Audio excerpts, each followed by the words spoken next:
Hi hello welcome to my channel. இன்றைக்கி நம்ம வந்து 5 நிமிடத்தில் எப்படி தக்காளி குழம்பு வைக்கலான்னு பார்க்கலாம். வாங்க வீடியோக்குள்ளே போகலாம். நல்லா பழுத்த தக்காளி ஒரு 5 தக்காளி எடுத்துக்கோங்க. சின்ன வெங்காயம் ஒரு 20 சின்ன வெங்காயம் எடுத்துக்கோங்க. நல்லா அருந்து வச்சுக்கோங்க. அருந்து வச்சுட்டு 3 பச்சை மிளகாய் எடுத்துக்கோங்க. அடுத்து வந்து 4 பல் பூண்டு எடுத்துக்கோங்க. இப்போ தாளிப்பு பார்க்கலாம் வாங்க.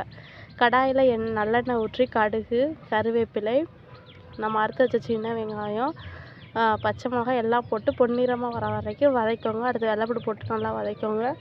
அடுத்து வந்து நம்ம நல்லா கழுவி எடுத்து அறுத்து வச்ச தக்காளி பழத்தை கடாயில் போட்டு உப்பு போட்டு நல்லா வதக்கி மூடி போட்டு வச்சுருங்க. ஒரு 5 நிமிஷம் ஆனனேவும் எடுத்து கிளறி விட்டுட்டு மறுபடியும் லைட்டாக 1 டேபிள் சிட்டிகை வந்து வரமிளகாத்தூள் போட்டுக்கோங்க. அடுத்து வச்சு நல்லா பெரட்டி விட்டுட்டு நல்லா குழைய வந்தனேவும் நல்லா அடுப்பை ஆஃப் பண்ணி விட்டுட்டு அதை எடுத்து பருப்பு மெத்தையை வச்சு நல்லா கடைஞ்சி எடுத்து கொத்தமல்லி தழை தூவுனா தக்காளி கடைகள் தயார். அம்புட்டு ருசியாக இருக்கும். சாப்பிட்றதுக்கு ட்ரை பண்ணி பாருங்கள்.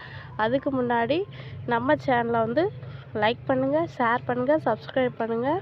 இது வந்து குவான்டிட்டி ஃபேமிலியை பொறுத்து மாறும். நீங்கள் பெரிய ஃபேமிலியாக இருந்தால் 4 தக்காளிக்கு பதிலாக ஒரு 6-7 தக்காளி எடுத்துக்கோங்க. சின்ன ஃபேமிலியாக இருந்தால் இப்போ நான் சொல்கிறது வந்து ஒரு 4 மெம்பருக்கு கரெக்டாக இருக்கும். ஓகேங்களா? நம்ம சேனலை சப்ஸ்கிரைப் பண்ணுங்கள். தேங்க்யூ, பாய்.